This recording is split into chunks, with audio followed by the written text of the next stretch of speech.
बीडच्या परळी नगर परिषद निवडणुकीसाठी आता प्रचार शिगेला पोहोचलेला दिसून येत आहे। आमदार धनंजय मुंडे यांच्या पत्नी राजश्री मुंडे या नगर परिषद प्रचाराच्या मैदानात उतरल्या आहेत। राजश्री धनंजय मुंडे यांनी परळीमध्ये महायुतीच्या उमेदवारासाठी प्रचार फेरी काढली।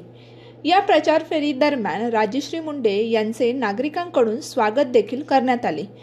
त्यांचे महिलांकडून औक्षण देखील करण्यात आले। महायुती आणि धनंजय मुंडे यांच्या बाजूने वातावरण असून जातीपातीवर नाही तर विकासावर मतदान होणार आहे असं म्हणत त्यांनी महायुतीच्या विजयाचा विश्वास व्यक्त केला आहे। तुम्हाला सगळ्यांना आधी माझा नमस्कार। परळीकर जनतेला पण माझा सप्रेम नमस्कार।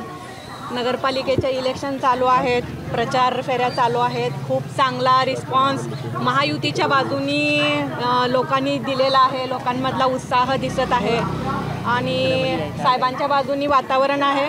विकासावर मतदान होईल, इथं जातीपातीवर कुठलंच मतदान होणार नाही हा ठाम विश्वास मला आहे। काय समस्या सांगत आहेत लोक?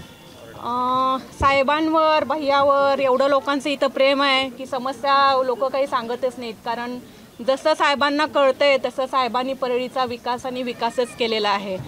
त्याच्यामुळं समस्यापेक्षा साहेबांवरचं जास्त प्रेमच इथं दिसून येते। ते लोकसभा आणि विधानसभेला असं बघितलं की शेवटच्या टप्प्यात तुम्ही प्रचार करता आणि ती निवडणूक अर्थातच साहेब जिंकतात।